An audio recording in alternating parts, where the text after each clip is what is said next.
নিজের শরীর যতই খারাপ থাক, বাচ্চারা যদি ঠিক থাকে, কষ্টটা শুধুমাত্র শারীরিক কষ্টেই আটকে থাকে। কিন্তু বাচ্চাদের শরীর খারাপ হয়ে গেলে পুরো পৃথিবীটাই যেন ওলটপালট হয়ে যায়। হ্যালো এভরিওয়ান, আমি Ritu from Siliguri and welcome to my channel Ritu রং। বেশ কিছুদিন একটা গ্যাপের পরে আমি ফিরে এলাম আবার ভ্লগ নিয়ে। আজকে শুক্রবার, বাচ্চাদের রুমটাতে এলাম। প্রায় ৪-৫ দিন ধরে এই ঘরটা একদম পরিষ্কার করা হয়নি। বাচ্চাগুলো যেরকমভাবে খেলেছে ওইভাবেই সব কিছু পড়ে আছে। টেবিলের ওপর একদম সোফা টোফা সব ধুলো পড়ে গেছে। আজকে শরীরটা মোটামুটি সুস্থ লাগছে, তো ভাবলাম আগে এখান থেকেই শুরু করি। বাচ্চাগুলো ঘুমাচ্ছে, আমি আগে এই রুমটাতে গোছাতে এলাম। আমি তো ভুগছিলামই, মোটামুটি প্রায় ৪ দিন জ্বরে ভুগেছি। গলায় ব্যথা, কাশি, কেশে কেশে তো গলার আওয়াজই বেরোচ্ছিল না। না, এই পর্যন্ত কোনো অসুবিধা নেই, ভালো হয়েছে, জ্বর হয়েছে, কাশি হয়েছে, ভুগেছি, ওষুধ খেয়েছি, কষ্ট পেয়েছি, সব ঠিক আছে। কিন্তু এই যে আমার থেকে তারপর একটা একটা করে আমার ফ্যামিলির সবার শুরু হলো। আর এই কষ্টটা না বলে বোঝানো যাবে না। আমার থেকে সবার প্রথমে হলো রিকোর। বেচারা তার আগের সপ্তাহতেই পেটের ব্যথা, পেটের সমস্যা, পেট নিয়ে বেশ ভুগলো।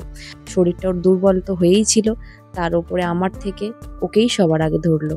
এবং সবথেকে বড় কথা, সবথেকে বেশি বেশি করে জ্বর ওরই আসছে। প্রায় ১০২, ২৫, ৩ অবধি উঠে যাচ্ছে, যেটা আমাদের কাছে খুবই টেনশনের।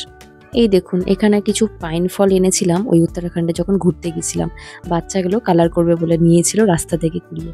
দুজনে কালার করেছে। একজনের পুরো কালার কমপ্লিট হয়নি, তাও কি সুন্দর লাগছে দেখুন। চলুন, আমার মোটামুটি ঘরটা গোছানো কমপ্লিট হলো।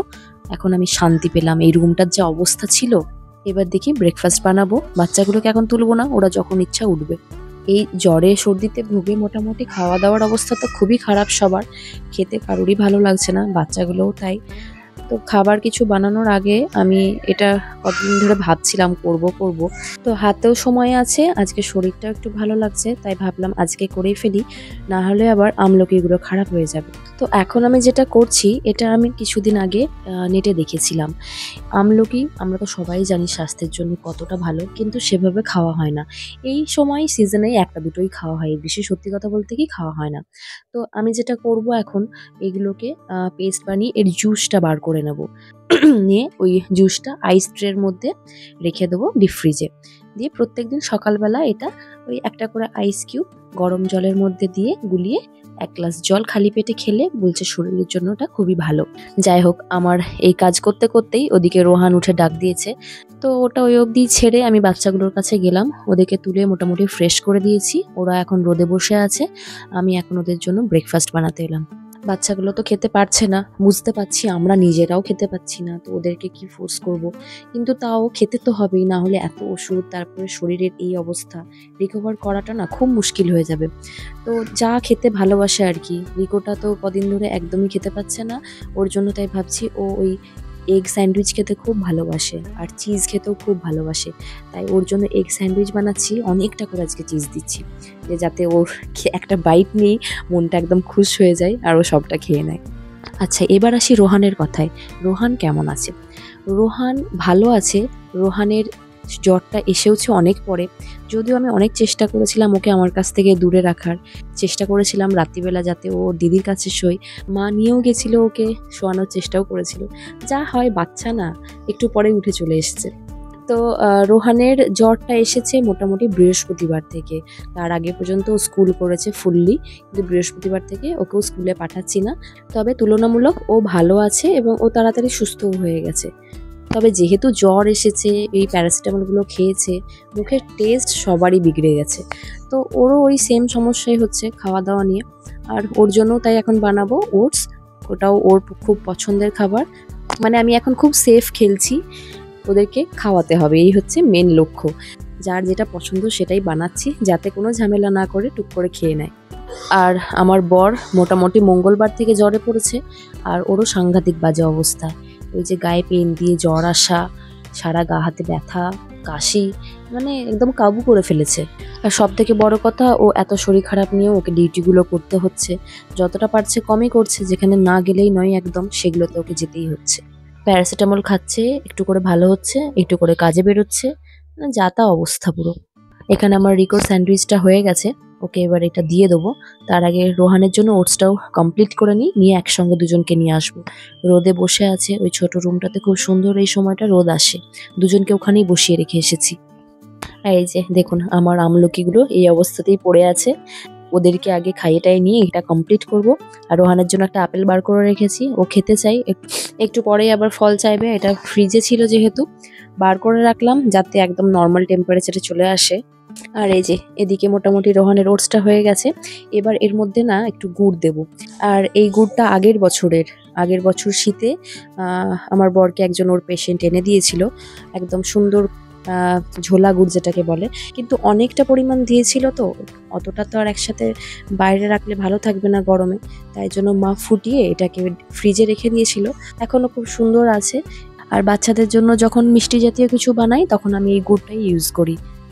এই যে ব্রেকফাস্ট মোটামুটি রেডি হলো, এবার খাওয়ানোর পালা, যেটা খুব ঝামেলার কাজ। চলুন দেখি বাচ্চাগুলো কি করছে, ওদেরকে ডেকে নিয়ে আসি। কি করছো তোমরা বলো, কি বানিয়েছো? কি বানিয়েছো এটা? বাবা এটা ম্যাগনেট। দেখি। ও তাই তো, এই ম্যাগনেট কোথায় পেলে তুমি? ওই দিদি এনে দিল। মর্নিং। এটা এখানে চুলগুলো, রিকোর চুলগুলো না, এটা একদম বাঁধবে না, এটা রুস্টারের টেল করে দিই, দাঁড়া, করতে টাইম 2 হাত লাগবে। রোহান কি করছো তুমি? দেখি ওকে একটু এইটা গুড মর্নিং করে দিই, গুড মর্নিং। আচ্ছা তোমরা খাবে না? চলে এসো, খাবে, চলে এসো। কি খাবার হয়েছে? দেখি তো কি খাবার হয়েছে আজকে, চলে এসো। হ্যাঁ প্যানকেক, প্যানকেক কালকে খেয়েছো না বেবি? হোয়াটস দ্যাট তুমি বলো না বাবা, এটা অনলি এগ স্যান্ডউইচ। হ্যাঁ, ব্রেকফাস্ট নিয়ে রিকো কোনোদিনই ঝামেলা করে না, ওর ঝামেলা শুধু সবজি খাওয়া নিয়ে। অনেকটাই শিখেছে তাও, মানে করতে করতে, খাওয়াতে খাওয়াতে, দেখতে দেখতে যেটা হয়, কিছুটা অভ্যাস হয়েছে। আর রোহান হচ্ছে সবই পারে কিন্তু ও করবে না, ও হচ্ছে অ্যাটেনশন চাই। ও যদি নিজে নিজেই খেয়ে নেয় তাহলে তো ওই সময়টা মাম্মা অন্য কাজ করে নেবে, যেটা ও একদমই চায় না। ও চায় সব সময় মাম্মা ওর পেছনে পেছনে ঘুরুক, তারপর ও মাম্মামের পেছনে পেছনে ঘুরবে, চিপকে চিপকে থাকবে আর কি। আর ওকে যদি কখনো চামচ দিয়ে দিই যে তুমি তাহলে একটু খাও, বা রুটি থাকলে যদি ছিঁড়েও দিই, ছিঁড়ে খেতে পারে, তাও আমি ধরুন ছিঁড়ে দিলাম যে তুমি একটু একটু করে খাও, আমি পরে খাইয়ে দিচ্ছি, ও কিন্তু একটা দুটো খেয়ে আর খাবে না। তখন বলবে আমি তো ছোট বেবি, আমি খেতে পারি না। চলুন ব্যাক টু আমার আমলকি, কখন থেকে বেচারারা এইভাবেই পড়ে আছে। তো যাই হোক, যেটা করলাম সিম্পলি এগুলোকে মিক্সার গ্রাইন্ডারে পেস্ট করে নিয়ে একদম সরু ছাঁকনিতে ভালো করে চেপে চেপে রসটা বার করে নিয়েছি। আর যে রসটা বেরিয়েছে ওটা আমি আইস ট্রের মধ্যে রাখছি। তবে এই আইস ট্রেটা না, ওই সিলিকনের এখন যেগুলো পাওয়া যায় ওটা হলে খুব ভালো হতো, তাহলে কি প্রত্যেক দিন একটা একটা করে বার করতে খুব সুবিধা হয়। কিন্তু ওটা তো আমার কাছে নেই, তো আমি নর্মাল যে আইস ট্রে ওর মধ্যেই দিলাম। ভেবেছিলাম ছোট ফ্রিজের যে আইস ট্রেগুলো আছে ওটাতেই হয়ে যাবে, কিন্তু দেখলাম না অনেকটাই হয়েছে। তারপর আবার বড় ফ্রিজের আইস ট্রেটা বের করলাম, আইসগুলোকে ফেললাম ওর মধ্যে, এবার বাকিটা ভরে রাখছি। যাই হোক মোটামুটি কুলিয়ে গেলই আর কি। আমার কাজ কমপ্লিট করে ব্রেকফাস্ট করে এবার এলাম ডাবটা কাটবো বলে। কালকে বরকে বলেছিলাম নিয়ে আসতে বাচ্চাগুলোর জন্য, ওদের যেহেতু শরীরটা ভালো নেই। তারপরে আবার রিকো কাল থেকে দেখছি কেশে কেশে বমি করা শুরু করেছে, তো একটু ডাবটা খেলে পেটটা ঠান্ডা থাকবে। কিন্তু ডাবটা না ডাব নেই, একটু হাফ নারকেল টাইপের হয়ে গেছে, তো ওটাকে কিছুতেই আমি ছুরি দিয়ে কাটতে পারলাম না। তারপর মা এসে কাটারি দিয়ে মোটামুটি আমাকে কেটে উদ্ধার করলো। দেখতে সাইজটা এতটাই বড়, আমি ভাবলাম মনে হয় অনেক জল বেরোবে ভেতর থেকে, কিন্তু সাইজের তুলনায় জলটা অনেকটাই কম। যাই হোক ওরা খেলেই হবে, যদিও আমার বাচ্চাগুলো না একদম এই ডাবের জল খেতে ভালোবাসে না, একটু নোনতা নোনতা হয় তো একদমই খেতে পছন্দ করে না, কিন্তু ওদেরকে ওই ওষুধের মতো করেই খাওয়াতে হবে।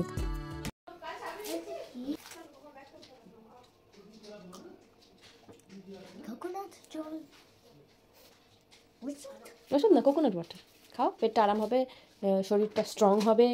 একে তো বুঝিয়ে বাজিয়ে তাও না খাওয়ানো যায়, মোটামুটি এটাও খেয়ে নেবে আমি জানি, কিন্তু এবার ছোটটাকে নিয়ে সমস্যা, ও যেটা না বলবে সেটা ওকে খাওয়ানো খুব মুশকিল। খেয়ে দেখো তো, পড়ে যাবে, কি হলো ভালো লাগছে না? এটা খেলে স্ট্রং হয়ে যাবে তাড়াতাড়ি, ঘটঘট করে খেয়ে নাও, ঘটঘট করে খেয়ে নাও। ওম করে না। হ্যাঁ আমি করব, তুমি এইটা খাবে, আমি তাহলে গোল গোল করব। তুমি খাবে বলো, আমি গোল গোল গোল গোল করছি। ধরো তুমি, হ্যাঁ ভালো করে ধরেছো, গুড বয়। তুমি খাও, তুমি খেয়ে নিলে আমি গোল গোল করব। সবটা খেয়ে নাও, সবটা খেয়ে নাও, তাহলে মাম্মাম দেখাবে গোল গোল করে, তোমাকেও শিখিয়ে দেবো। সবটা খেয়ে নাও আমার সোনা বাবা, স্ট্রং হয়ে যাবে, স্ট্রং।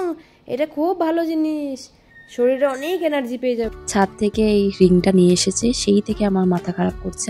একবার গোল গোল ঘোরাও, মামাম করবে, ও খুব আনন্দ পায়। আর আমি সে থেকে কাজ সেরে উঠতে পারছি না, সেই থেকে বলছি একটু পরে করছি, একটু পরে করছি।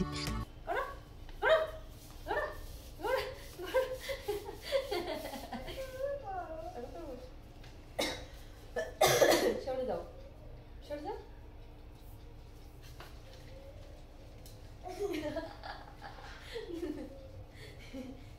চলে চলে, আমরা একসাথে ঘুরবো, গোল গোল ঘুরবি, ঠিক আছে? ঘুরো। এই যে আমাদের গোল গোল ঘোরার খেলা, ওর সাথে একটু খেলে নিলাম, এখনও খুব হ্যাপি। আসলে ও সেই থেকে সঙ্গী খুঁজছে খেলার জন্য। সাধারণত রিকোর সাথেই খেলে, সারাদিনটা আমাকে অত দেখতে হয় না। দুই ভাই ছুটির দিনে ভালোই খেলে, দুজন দুজনের পার্টনার। এখন রিকো এতটাই অসুস্থ হয়ে গেছে, ও ম্যাক্সিমাম টাইমটা শুয়েই আছে। আর রোহান মোটামুটি ভালো আছে। তো ও যেটা হচ্ছে, বোর হয়ে যাচ্ছে, আমাকে খেলতে ডাকছে, আমি তো কাজ ছেড়ে যেতে পারছি না কাজটা না কমপ্লিট করে। আর ও এদিকে আমাদের যে ড্রাইভার থাকে, ওর সাথে খেলে অনেকক্ষণ। তো ও একটু মা বেরিয়েছে ওকে নিয়ে, তো আরও বেচারা একা হয়ে গেছে, সেই থেকেই আমাকে ডাকছে খেলার জন্য। তো আমি ভাবছি তাড়াতাড়ি করে রান্নাটা করে নিয়ে ও খুব ড্রয়িং করতে ভালোবাসে, মানে ওয়াটার কালার করতে খুব ভালোবাসে। তো মুখ হাত ধোয়ানোর আগে ওদেরকে একটুখানি রোদে বসে ওয়াটার কালার দেবো ভাবছি, তাহলে ও একটু খুশি হবে। সারাদিন বেচারা এদিক আর ওদিক ঘুরে বেড়াচ্ছে, কি করবে খুঁজে পাচ্ছে না। ওই দেখুন না, আমি এদিকে রান্না করছি আর এদিক ওদিক সব কাবার্ড খুলে খুঁজে বার করছে কি বার করবে, কি ইন্টারেস্টিং আছে। লাস্টে এই যে পপসিকলের ট্রেটা বার করেছে। যাক, ওটা নিয়ে ততক্ষণ একটু খেলুক, আমি তাড়াতাড়ি করে রান্নাটা কমপ্লিট করে নিই। বাচ্চাগুলোর জন্য এখন একটু মাছের ঝোল বানাচ্ছি, হালকা করেই বানাচ্ছি, বেশি কিছু তো খেতে পারছে না। সবজি বেশিও দিইনি, ওই একটু পেঁপে, একটু আলু আর অল্প একটু কাঁচকলা দিয়েছি। আর ওদিকে তো রিকোটার মনে হচ্ছে শরীরটা ভালো লাগছে না, ও শুয়েই আছে দেখলাম বেডে। কবে যে ছেলেটা ভালো হবে জানি না। এই সপ্তাহটা তো পুরোই স্কুলটা কামাই হলো। আর ওদের স্কুলে না এত সুন্দর জিনিস সব করিয়ে দেয়, স্কুল কামাই করাটা মানে বোকামি। মানে স্কুল কামাই করলে অনেকটা গ্যাপ হয়ে যায়।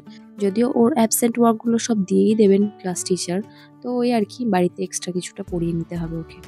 এই যে আমার রান্না ওদিকে মোটামুটি হতে থাক, তার মাঝখানে আমি ওদেরকে বসিয়ে দিলাম একটু ড্রয়িং নিয়ে।